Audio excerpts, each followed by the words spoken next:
Hello trail travelers, it is Carrie, and we have a new product to play with. This is the Bluetti EB55 power station. Now, let's just start off with a couple basics. First off, why do you need a power station? Well, maybe you don't, who knows?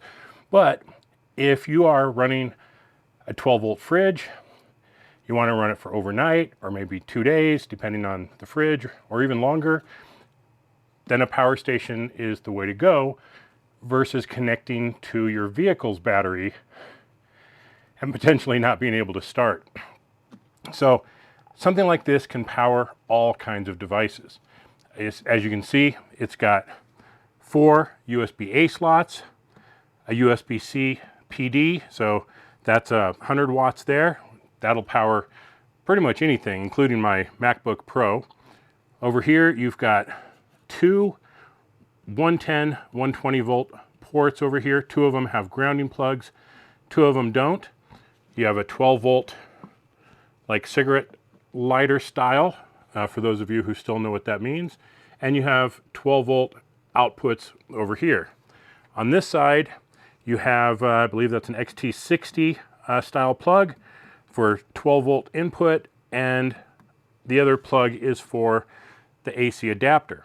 Now you can actually run both of these at the same time and get more input. So that's pretty cool. Let's talk specs on this thing. This is a 537 watt hour battery. That is a lot of power in a pretty small package. When I pulled this out of the box, I was actually surprised how light it was. Like I said, 16-ish pounds.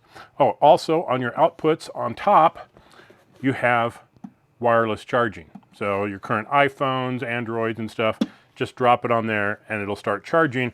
You do need to turn on USB power over here for that to work. Let's switch to the back, and we've got a light. It's got on, bright, and Morse code for SOS, for emergency type stuff. Hopefully I never need to use that one. Okay, on the front, now that I've actually done something, the power is on. We can see there's 0 watts out, 0 watts in, and a battery display meter.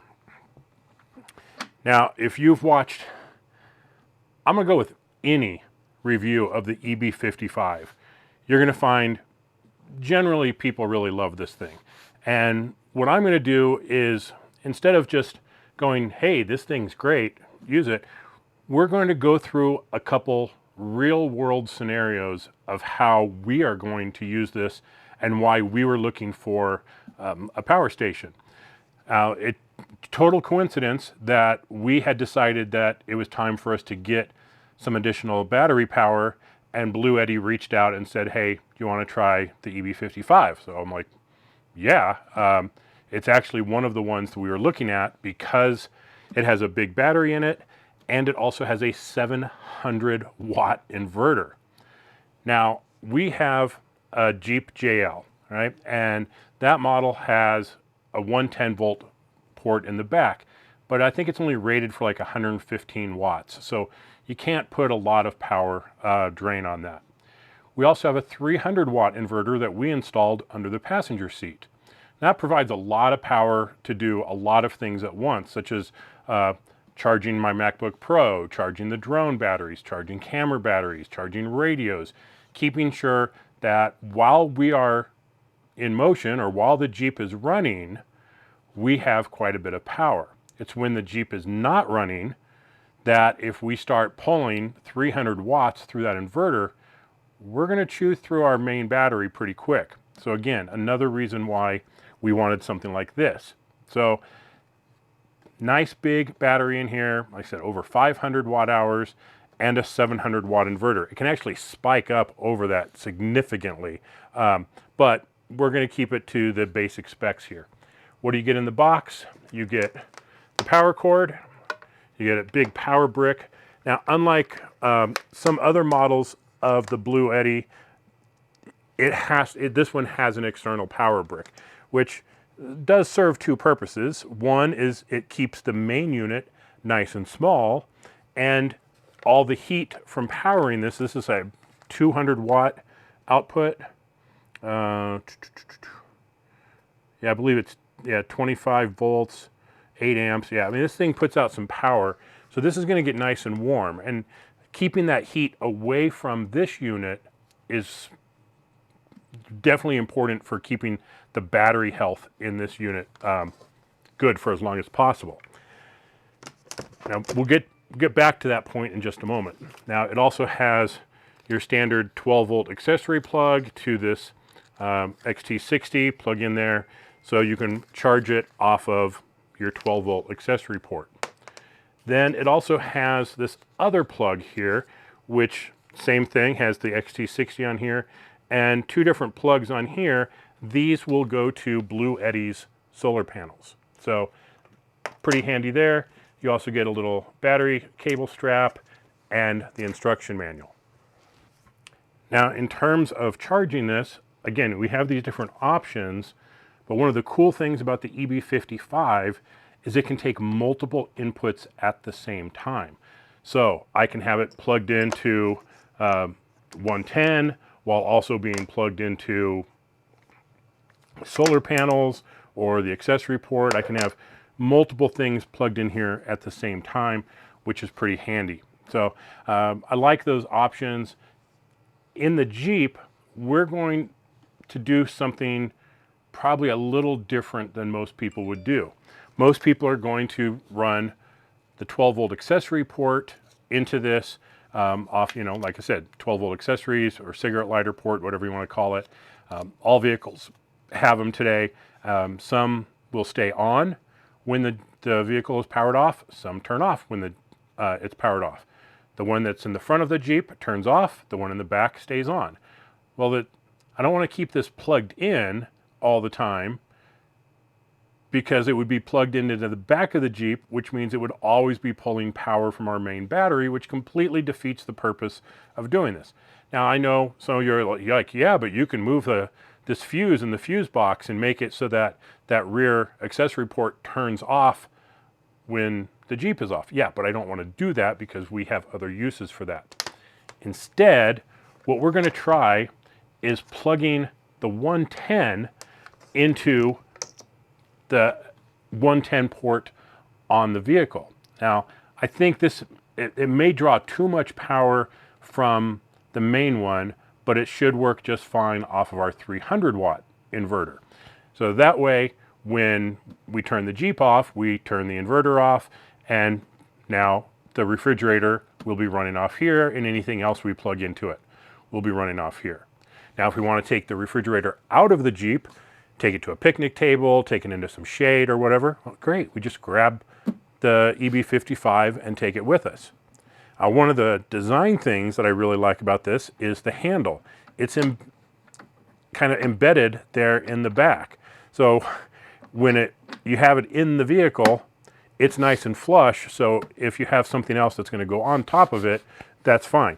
You don't want to cover the vents because it's got to breathe and get some fresh air, but it will fit very nicely inside the Jeep like this. So we're going to try a couple different ways of charging it in the Jeep, seeing which ports are going to provide the best power output, how long it's going to take to work with it, all those kind of things as we dig into the EB55. Hopefully, my main plan of plugging it into our standard 110 port is going to work, but if this pulls too much power, we'll go over to the inverter.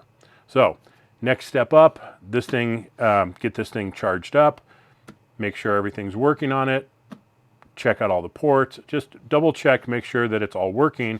Then we're going to use it at an event tomorrow to power a PA system and do some other stuff with it. So let's see how it goes. We'll try different ways of charging it inside the Jeep, and we'll be able to see on the display here what kind of power input we're getting, so we kind of know what things are working the best for our situation. And then I would suspect that our situation is not going to be much different than what other people are going to do, so we hope that the way we test it and the way we use it is going to relate to some of you out there. So that's the EB55. Let's go start having some fun with it. Okay, let's talk testing of the EB55 and see how well it performs. And I tried to do some real world type of tests. What can you expect from this thing when you are out overlanding, camping, etc.? Well, for one, you're probably going to have a 12 volt fridge, right? So this is the Iceco VL45. This is our go-to fridge right now. Seems perfect for us. We have it set on 36 degrees and it's about 50% full of stuff. So, you know, a nice day trip or overnight trip is kind of what we have set up here, and it's all ready to go. Now, what we did is we had it in a room that was fluctuating between 70 and 75 degrees between night and day. I was going to put it in the garage, but the garage has been 90 to 100 degrees. So that's really an extreme test. So you're going to have to take these numbers for what they are and, you know, kind of judge. Well, I might get a little less, I might get a little more, right? So for this guy sitting in those conditions, with 100% charge on here, nothing else connected, just running the refrigerator, it ran for 71 hours and 13 minutes. Just 45 minutes short of 3 full days running this refrigerator. Now, this is a pretty efficient fridge, I gotta say. It's not like our Dometic CFX 375, which is just a power-hungry monster. Now, after that, this thing was fully discharged, and using the included power supply to recharge it, it fully charged in exactly 3 hours. So there's that. Now I'm going to go ahead and I'm going to crank the Iceco down a bit to make sure the compressor turns on.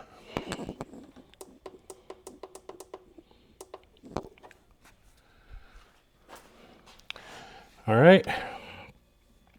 So right now it's showing 0 input, 0 output. Once the compressor kicks on, then there we go.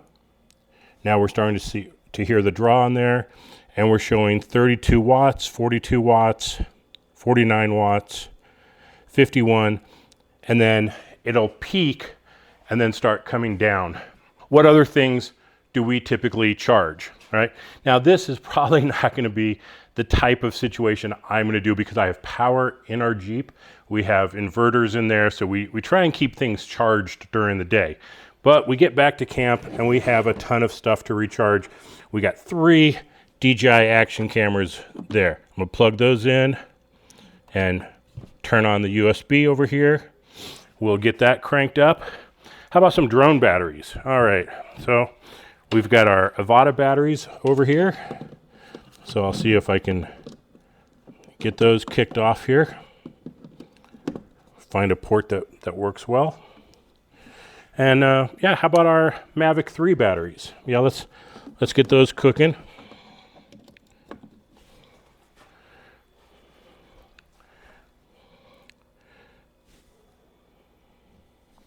Oh, got to turn that side of things on too. Okay, these batteries are charging, these batteries are charging, and we're pulling 106 watts right now. Well, let's keep going here. I've got my MacBook Pro. It's pretty dead right now. I'm going to plug that into the PD port, the USB-C. There we go. That's charging now. We're at a 230, 250 watts. Now to top it off, we have our wireless charging on here. So I'll get my phone charging on there. All right, good. So this is pretty much for us anyway, this would be an extreme setup of having to charge all these batteries, charge the MacBook, charging my phone, running the refrigerator, and we're pulling 260 watts. But hey, let's just say we're out on a trail. We're having a good time. We get to camp. We have some dinner. It's time to relax. We get everyone around the campsite. What are we going to do next? How about make some margaritas? Yeah, we'll pull out the blender, throw some ice in it, drop this guy on here.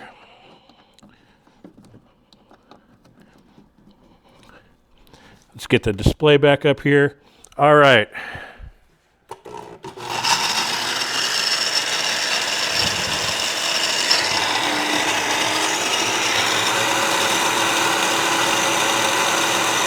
Pulling 601 watts right there.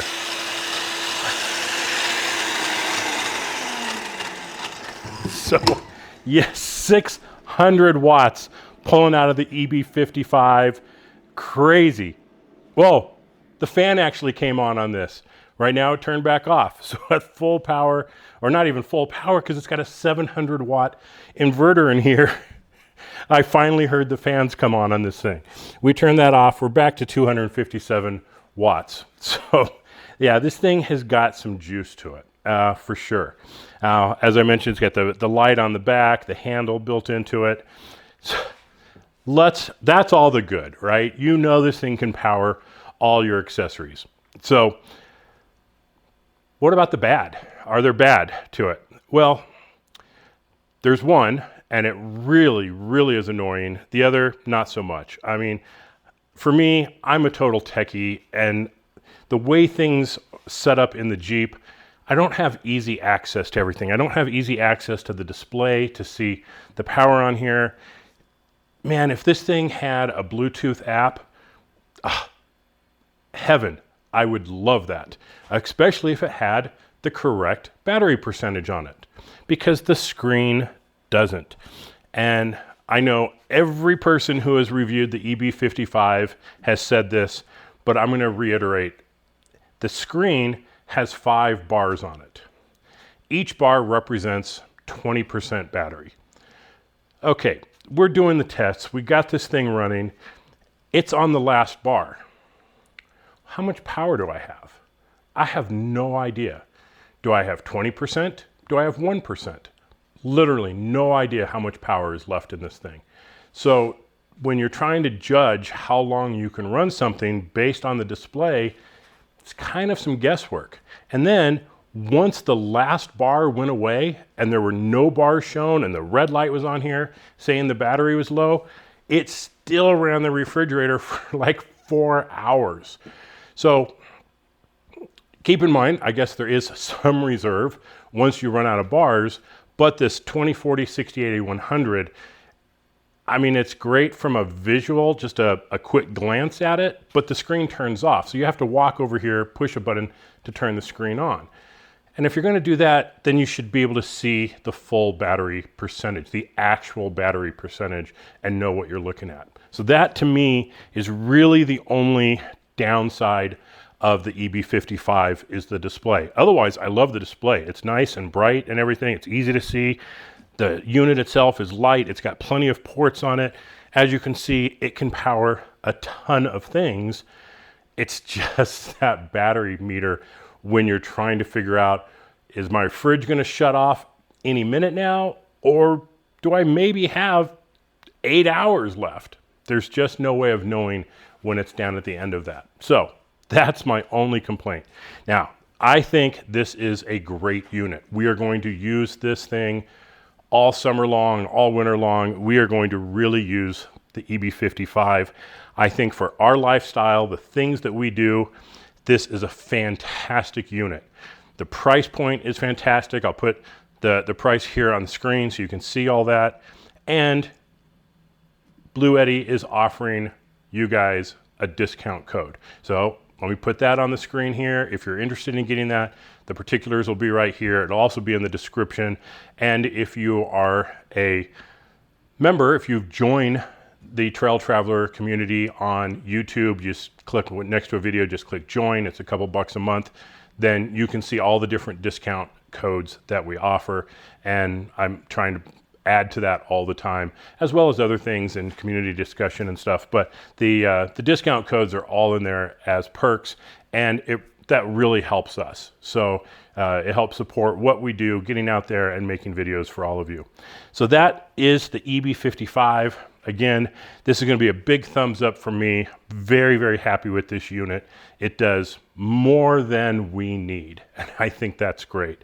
And at 527 watt hours, it's got a lot of punch to it. I mean, the battery in our trailer is 100 watts. So this is 52, almost 53% of what is in our trailer in a very compact size that we can haul around easily. So check them out. Again, links in the description below. You can find everything right there. Thanks for watching, everybody. This has been Kerry with Trail Traveler. Be safe out there. We'll see you on the trails.